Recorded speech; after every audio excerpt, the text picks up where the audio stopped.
जय हिंद दोस्तों, स्वागत है आप सभी का आज के इस वीडियो में। दोस्तों आज के इस वीडियो में हम बात करने वाले हैं इन्फ्लेशन के बारे में। तो दोस्तों आज के इस वीडियो में हम जानेंगे कि आखिर इन्फ्लेशन होता क्या है और ये काम कैसे करता है। तो दोस्तों वीडियो काफ़ी इंटरेस्टिंग होने वाला है, कृपया इस वीडियो को पूरा जरूर देखिएगा। तो चलिए शुरू करते हैं। दोस्तों इंडिया में इन्फ्लेशन का प्रभाव क्या है, इसका अंदाज़ा आप केवल इन्हीं बात से लगा सकते हैं कि जहाँ 2001 के 1 लाख रुपए की वैल्यू इस समय 2022 में 27,000 रुपये रह गई है, और वहीं 1980 में जहां 1 लीटर पेट्रोल का दाम 4 रुपये हुआ करता था, उसी 1 लीटर पेट्रोल का दाम आज 2022 में 105 रुपये से ऊपर पहुंच चुका है।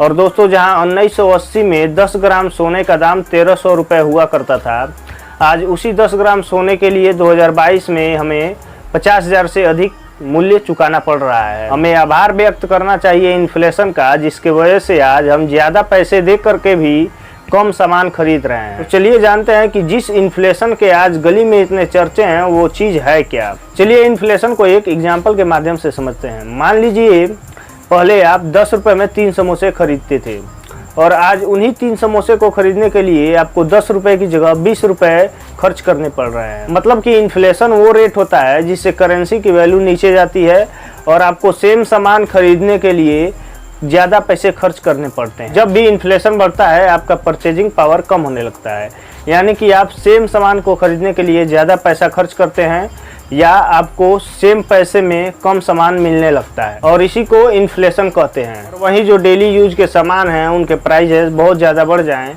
और साल में 30% से ऊपर हो जाएं तो उसे हाइपर इन्फ्लेशन बोला जाता है। हम आपको बता दें कि पूरे विश्व में हाइपर इन्फ्लेशन का सबसे फेमस केस है वेनेजुएला। वेनेजुएला में इस समय इन्फ्लेशन 167% यानी कि 167% से भी ऊपर पहुंच गया है। और वहीं अगर बात किया जाए इंडिया में इन्फ्लेशन रेट की, तो इंडिया में इस समय इन्फ्लेशन रेट 7.04% पर चल रहा है। इन्फ्लेशन के बाद चलिए जानते हैं कि आखिर डिफ्लेशन किसे कहा जाता है।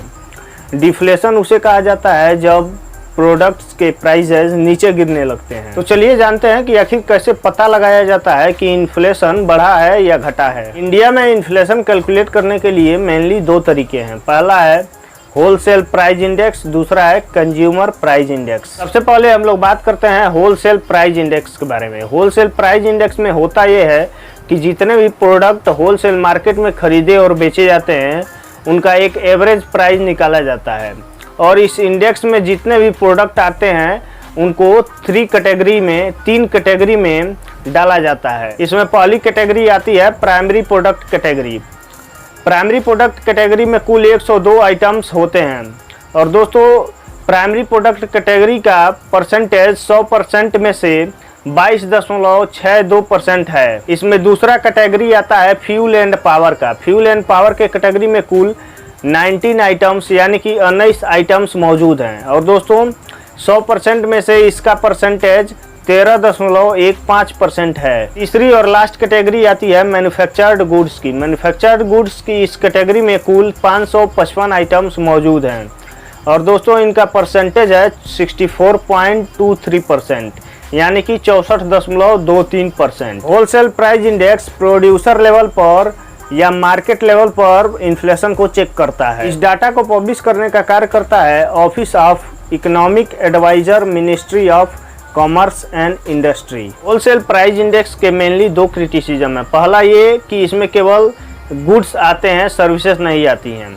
और दूसरा कि ज़्यादातर लोग होलसेल प्राइजेस पर चीज़ें नहीं खरीदते हैं बल्कि अधिकतम लोग रिटेलर से चीज़ें खरीदते हैं। इन्हीं 2 क्रिटिसिजम्स का सॉल्यूशन निकालने के लिए आता है दूसरा तरीका CPI यानी कि consumer price index. Consumer price index में ये होता है कि गुड्स और सर्विसेज के प्राइजेस में जो चेंजेस आती हैं उनको मॉनिटर किया जाता है। मॉनेटरी पॉलिसी कमेटी और RBI ये दोनों इन्फ्लेशन को मेजर करने के लिए CPI को ही अडॉप्ट करते हैं। CPI यानी कि कंज्यूमर प्राइस इंडेक्स के भी 4 कैटेगरीज होती हैं जिन्हें 2 अलग अलग डिपार्टमेंट पब्लिश करती हैं। तो चलिए जानते हैं कि आखिर कौन सा डिपार्टमेंट किस कैटेगरी को पब्लिश करता है। पहला डिपार्टमेंट है डिपार्टमेंट ऑफ लेबर, और ये 3 कैटेगरी को पब्लिश करता है। पहली कैटेगरी है CPI फॉर इंडस्ट्रियल वर्कर्स, दूसरी कैटेगरी है CPI फॉर एग्रीकल्चरल लेबरर्स, और तीसरी कैटेगरी है CPI फॉर रूरल लेबरर्स। और दूसरा डिपार्टमेंट आता है सेंट्रल स्टैटिस्टिकल ऑर्गेनाइजेशन का, और ये डिपार्टमेंट केवल एक ही कैटेगरी को पब्लिश करता है,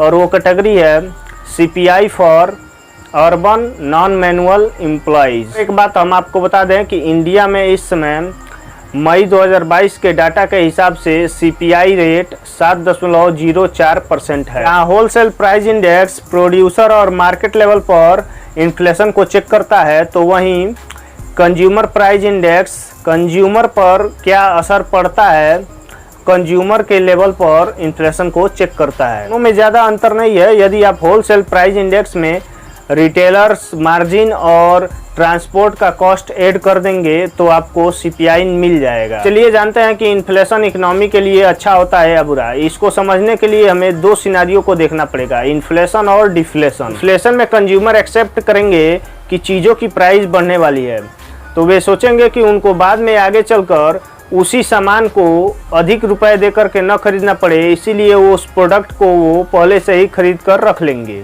जैसा कि यूजुअली लोग गोल्ड के साथ करते हैं। लोगों को जब लगता है कि गोल्ड का प्राइस बढ़ने वाला है तब उसे पहले से ही खरीद करके रख लेते हैं। इससे फ़ायदा ये होगा कि उस प्रोडक्ट की डिमांड बढ़ेगी और प्रोडक्ट की डिमांड बढ़ने की वजह से फैक्ट्रीज और दुकानें उस प्रोडक्ट को और ज़्यादा मात्रा में प्रोड्यूस करेंगी और इस डिमांड की मीट को कंप्लीट करने के लिए और ज़्यादा वर्कर्स फैक्ट्रीज हायर करेंगी और जिससे बहुत सारे लोगों को रोजगार भी मिलेगा। कुल मिलाकर इसमें इकोनॉमी का ग्रोथ देखने को मिलेगा। दूसरा सिनेरियो है डिफ्लेशन। डिफ्लेशन में चीज़ों की प्राइसें नीचे जाने लगती हैं और लोग सामान खरीदने के बजाय वेट करने लगते हैं कि इसका दाम और ज़्यादा गिरेगा, जिसके वजह से मार्केट में इस चीज़ की डिमांड कम हो जाती है और डिमांड कम होने की वजह से फैक्ट्रीज इस प्रोडक्ट का प्रोडक्शन कम कर देती है और प्रोडक्शन कम करने की वजह से फैक्ट्रीज को बहुत सारे लॉस होता है और फैक्ट्री कम इन्वेंट्री मेंटेन करने के लिए वर्कर्स को ले ऑफ करने लगती हैं, जिसके वजह से अनएम्प्लॉयमेंट बढ़ता है